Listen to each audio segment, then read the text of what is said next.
Salve! Você está no terceiro milênio e a cultura do terceiro milênio é a cultura racional contida no livro Universo em Desencanto. O livro Universo em Desencanto diz que somos criminosos. Sempre achamos que éramos pecadores, mas o livro Universo em Desencanto diz que todos são criminosos. Então, se todos são criminosos, tem que pagar uma dívida, tem que pagar de algum modo esse crime que cometeram. Como é que é pago esse crime? Como é que essa dívida é paga? E quem deve a Deus paga ao diabo?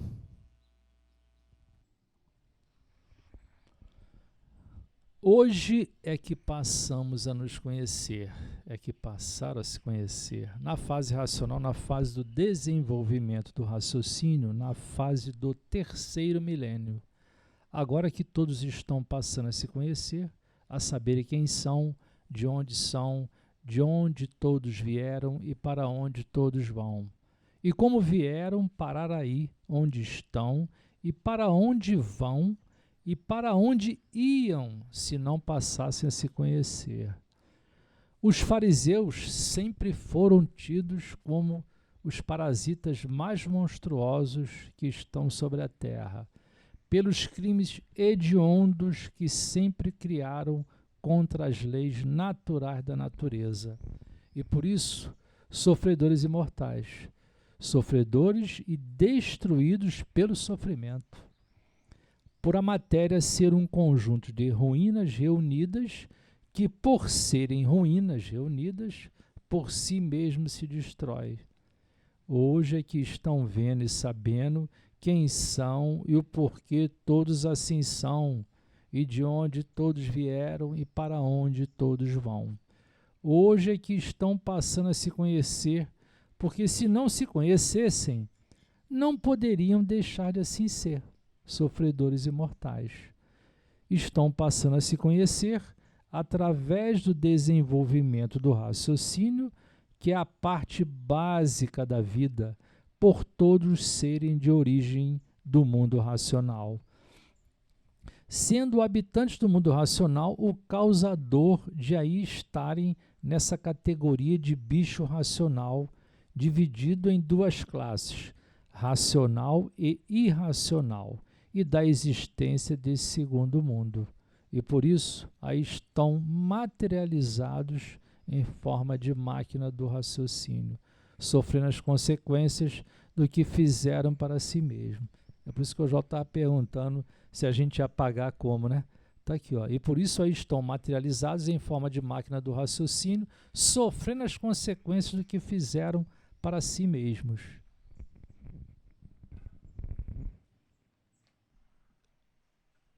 E o mundo é consequência dos seus próprios habitantes. Era o que a gente não sabia, enquanto pensador, sofredor, mortal, porque a dívida era tão grande que tinha que pagar de uma forma muito drástica. Tivemos que pagar com aquilo que pensávamos que era nosso, que nos foi concedido pela natureza, para poder martirizar aquele, o verdadeiro, que ninguém conhecia, que agora vai conhecer, que é a si próprio. Quem sou? De onde vim? Para onde vou? Estava pagando e não sabia quem era. E todo mundo querendo dizer, mas por que eu tenho que sofrer tanto? Já perdi meu pai, já perdi minha mãe, agora estou perdendo meus filhos. Mas por que eu fui escolhido para sofrer tanto? Como se somente ele, materialista, fosse o único sofredor. E todos são sofredores neste mundo. E todos nós somos criminosos. É só abrir o primeiro volume da Escrituração Racional e está lá. No mundo, todos são criminosos. Se todos são criminosos, eu sou criminoso também, não é os outros que são, não. Mas o pensamento é tão traidor que o pensamento não nos avisa de que nós também somos os criminosos quando lemos o livro. E o livro está aí para isso, para a remissão dos pecados. Eu, quando era garoto, na minha doutrina cristã, tinha uma coisa lá que eu acreditava muito e realizei com a cultura racional, a remissão dos pecados na vida eterna, amém. Mais ou menos assim, uma oração que me foi doutrinada e catequizada. Agradeço muito. Foi muito necessária, porque agora com a cultura racional, sabendo quem eu sou, vou procurar cuidar melhor daquilo que eu faço, ou digo, ou tenho que vivenciar, ou tenho que tolerar, ou tenho que pagar, ou que seja. Porque a vida não vai acabar nunca. A gente diz assim, eu estou indo embora, eu não preciso me preocupar com mais nada, vou me aposentar, acabou a preocupação. É justamente o oposto. Agora é que a vida passa a acontecer intensamente, muito forte, dentro daqueles que se dizem que estão no fim da vida. Muito pelo contrário, gente. Agora é que a vida vem forte, porque nós passamos uns 70, 80, 90 anos de sofrimentos, expiações na matéria, etc. Para quê? Para acabar em nada? Não. Para juntar toda essa forma de conhecimento e agora vivê-lo com muito mais intensidade, conscientemente. Sabe por quê? O saber não ocupa espaço. Eu estou aprendendo isso na cultura racional, na minha aposentadoria, porque a gente diz que o nosso cérebro está cansado de tanta informação, diz que está velho ou idoso. Mas eu estou começando a perceber que existe um lugarzinho que não ocupa espaço, nem para ser velho, nem para ser idoso, é para ser eterno. E a cultura racional está me ensinando isso. E eu estou transmitindo isso para vocês, porque eu sei que eu sou eterno e você e todos nós, cada um na sua forma de viver. Então hoje a minha ocupação principal da vida é exatamente essa, pessoal, mas espero que vocês entendam que é para todos. Não é só para mim, eu sei que é para todos. E tem gente muito melhor nesse exercício eclético da vida, de chegar aos 90 muito mais vivo do que quando nasceu na matéria. Meu amigo parceiro aqui, Oswaldo, que sempre me pergunta, será que quando eu ficar velho vou ficar igual a você? Referindo-se ao conjunto de ruínas reunidas que o corpo de matéria nos impõe. Os dentes caem, a coisa lá não funciona muito bem, dá urticária. Meu médico... Só que eu sou mais velho que você. Não, mas você é mais vivo do que eu. E temos aqui... Não, eu sou o mais velho de todo mundo. Então tá bom. Eu sou a máquina que se renovou depois de todos vocês. Pois é, mas é exatamente isso. E temos aqui o nosso médico também. Então, para administrar o corpo de ruínas reunidas, tem que haver até um certo humor, uma certa graça.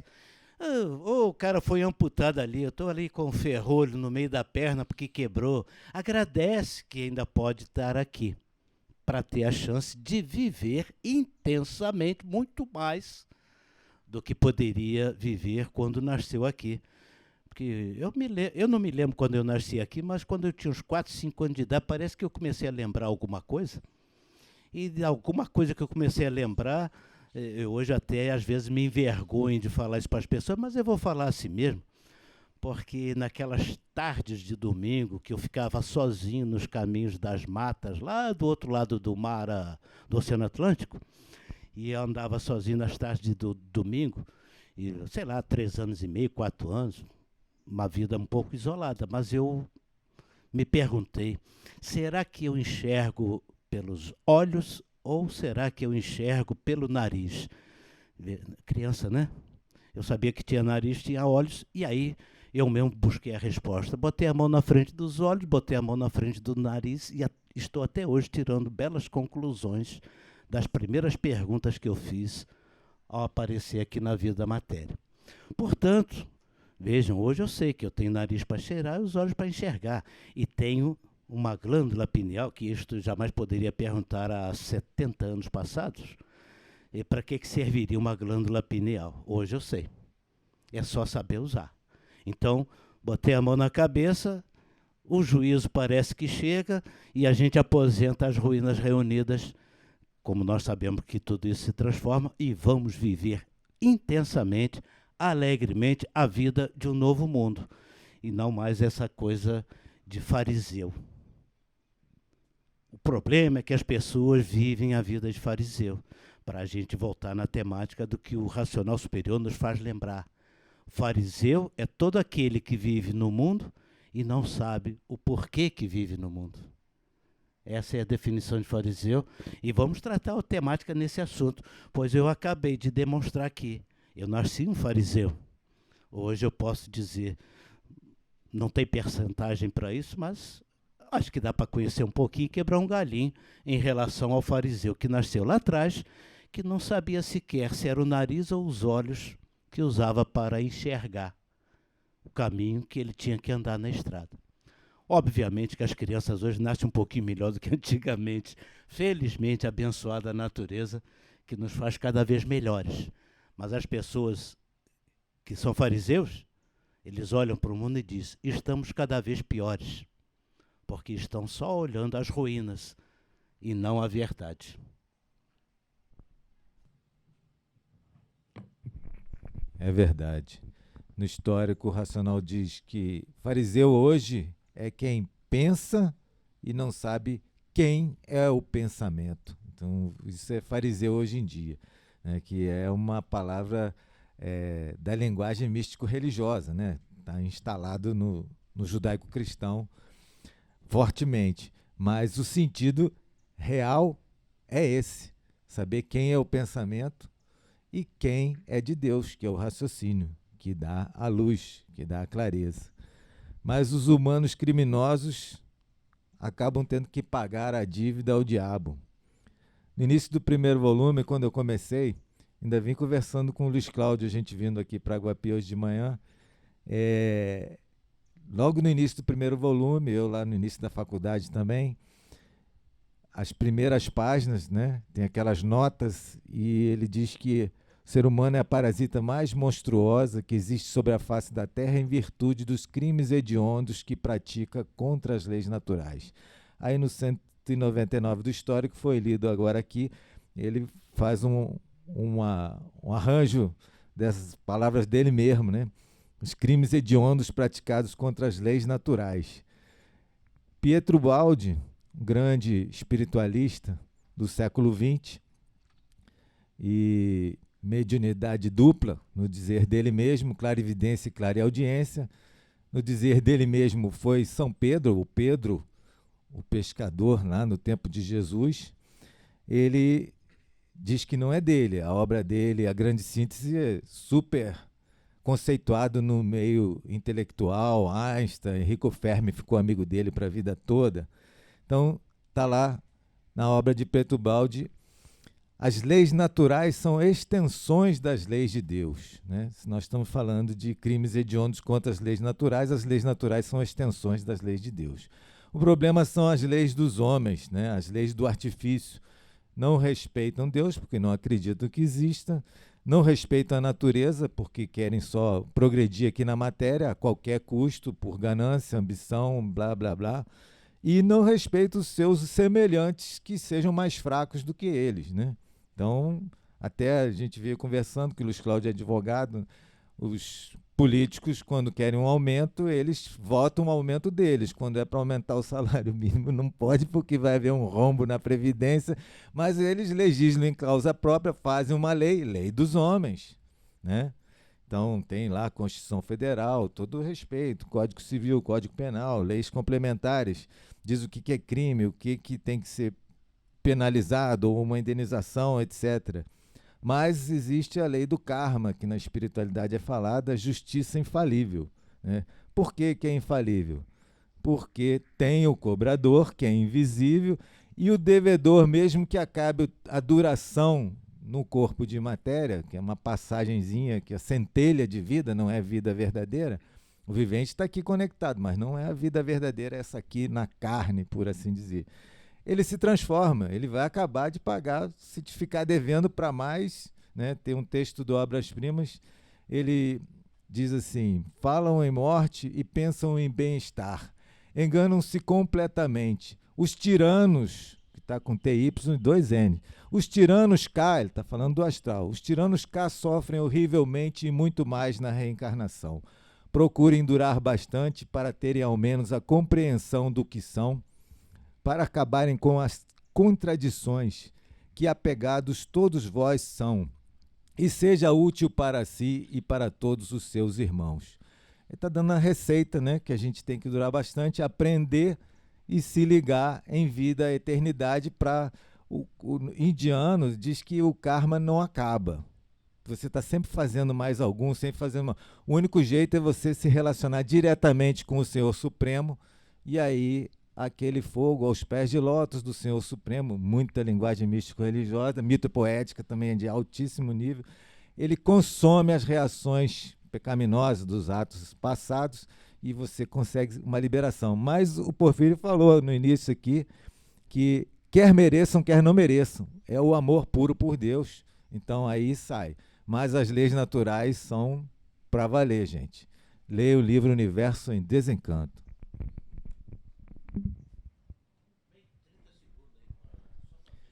Bom, só para concluir, né? Quando ele fala lá que nós somos criminosos, é um adjetivo mais brando, é um dos adjetivos mais brando para ele se referir a tudo que nós fizemos, né? Então, quando ele fala que nós somos criminosos, ele está falando que todos nós somos criminosos, sem exceções. E aí você vai ver, tem outros que ainda tem, por ter tanta vaidade, né? Tanta, às vezes, arrogância ou prepotência, de se achar na qualidade de julgar, de fazer julgamentos, de fazer observações, muitas das vezes até arrogantes também, mal educadas, sobre outras pessoas ou sobre seja qual for a área de desenvolvimento que ela esteja tentando progredir, seja para ela orientar ela mesma ou outras pessoas, né? Orientar não, né? Transmitir o que é o nosso único dever, né? Como devedores, a nossa pena como criminosos, né? Para começar a tentar a gente se reencontrar, é ter o dever de propagar todo o bem que a gente foi, né, encontrando, né? Para tentar de alguma forma acertar essa dívida com a natureza, dos crimes hediondos que nós praticamos contra as leis naturais, contra o universo. Então, eu acho que a gente deveria parar para refletir muito, porque cada ser humano é um universo.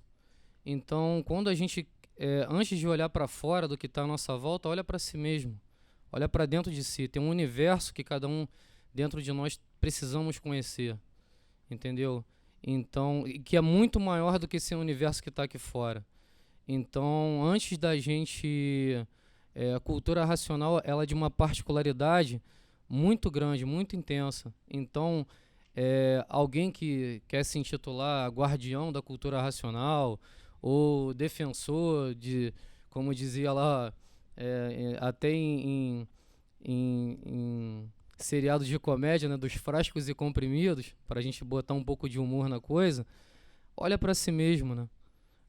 A gente está lá, tantos livros, né, foram passados de conhecimento para a gente, e o principal, como o seu Porfírio falou aqui ainda agora, é a gente tentar usar não só os olhos como o faro, como todos os outros sentidos que a gente conseguir, para tentar perceber o mínimo da grandiosidade que está dentro desse conhecimento, entendeu? Então, todos os sentidos que a gente usar, a gente tiver capacidade de desenvolver para poder tentar perceber esse conhecimento, é pouco ainda, entendeu? Porque eu, nessa pouquíssima trajetória que eu tenho venho tentando entender o que está nesse conhecimento, eu acho que já tem uma terceira forma de percepção que eu aprendi.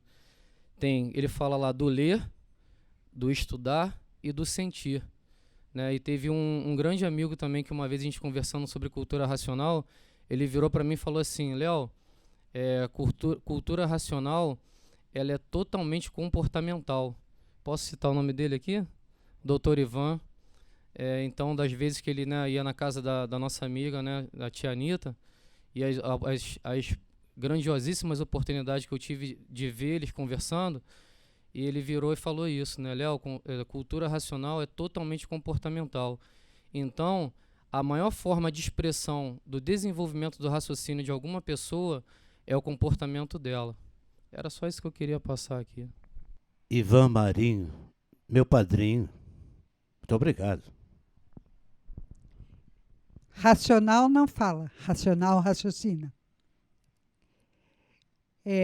O dever de fazer a propaganda para com que nós possamos resgatar as nossas dívidas. Pensamento, imaginação, porém temos que raciocinar. A língua é o chicote do corpo. Divulgando o conhecimento de cultura racional, estamos usando a palavra, o verbo, para elevar o nosso ser racional.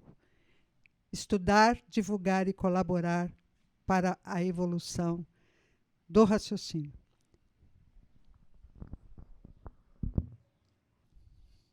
Você falou exatamente o que eu ia falar agora no final. Quando você colabora com o mundo racional, você está pagando suas dívidas também. Então você não está devendo ao diabo, pagando ao diabo, você está pagando diretamente a Deus, porque a cultura racional é a cultura de Deus, a verdade das verdades. Então você vai pagar diretamente a Deus com a sua colaboração. E quem colabora com o mundo racional está salvo. Amor com amor se paga. Exatamente. Então, conheça a cultura racional, não perca tempo, livro Universo e Desencanto. Se você gostou do nosso vídeo, dê um like, se inscreva no nosso canal. Muito obrigado pela sua atenção. Salve!